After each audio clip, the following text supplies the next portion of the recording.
നമസ്കാരം. Raf talk ഫുട്ബോളിലേക്ക് അവർക്കും സ്വാഗതം. Bosnia and ഹെർസഗോവിനയുടെ ചെറുത്തുനിൽപ്പ് വിലപ്പോയില്ല. 10 പേരായി ചുരുങ്ങിയിട്ടും USA ഗോളടിച്ചു. ഇരട്ട ഗോളുകൾക്ക് ബോസ്നിയ ആൻഡ് ഹെർസഗോവിനയെ പരാജയപ്പെടുത്തി USA ഇതാ വേൾഡ് കപ്പിൻ്റെ റൗണ്ട് ഓഫ് 16 കടന്നിരിക്കുന്നു. അവർക്ക് വേണ്ടി ബലോഗനും ടിൽമാനുമാണ് ഗോളടിച്ചത്. കളിയുടെ 64-ാമത്തെ മിനിറ്റിൽ ബലോഗന് റെഡ് കാർഡ് കിട്ടി പുറത്താവുകയും ചെയ്തിരുന്നു. മത്സരത്തിൽ ബോസ്നിയ ആൻഡ് ഹെർസഗോവിനയുടെ മുന്നേറ്റങ്ങൾ നയിച്ചുകൊണ്ട് എഡിൻ സെക്കോയും ഡെമിഡോവിച്ചും ഒരുമിച്ചിറങ്ങിയപ്പോൾ മറുഭാഗത്ത് ബലോഗനും ക്രിസ്ത്യൻ പുലിസിച്ചും സെർജിനോ ഡെസ്റ്റും ഒക്കെ അടങ്ങുന്ന മികച്ച ടീമും കൊണ്ട് തന്നെ USA ഇറങ്ങി.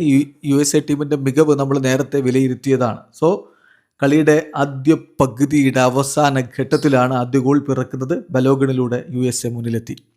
രണ്ടാം പകുതിയിൽ 64-ാമത്തെ മിനിറ്റിൽ ബലോഗണ് റെഡ് കാർഡ് കിട്ടിയപ്പോൾ 10 പേരായിട്ട് അവർ ചുരുങ്ങിയതാണ്. Bosnia and Herzegovina numeric advantage മുതലെടുക്കാൻ വേണ്ടി ശ്രമങ്ങൾ നടത്തിയെങ്കിലും പന്ത് വലയിലേക്ക് എത്തിക്കാൻ കഴിഞ്ഞില്ല. ആ സമയത്താണ് 82-ാമത്തെ മിനിറ്റിൽ 10 പേരായിട്ട് ചുരുങ്ങിയ USA വീണ്ടും ഗോൾ അടിക്കുന്നത്.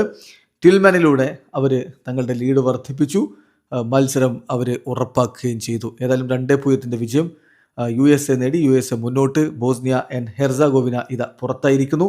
വേൾഡ് കപ്പിൻ്റെ റൗണ്ട് ഓഫ് 16 ബെൽജിയത്തിനെതിരെയാണ് ജൂലൈ 7 പുലർച്ചെ ഇന്ത്യൻ സമയം 5:30 ഇനി USA കളിക്കാനുള്ളത്. വീഡിയോ അവസാനിക്കുന്നത് ഫുട്ബോൾ ലോകത്ത് കൂടുതൽ വിശേഷങ്ങളുമായി റാഫ് ടോക്സ് എത്താം.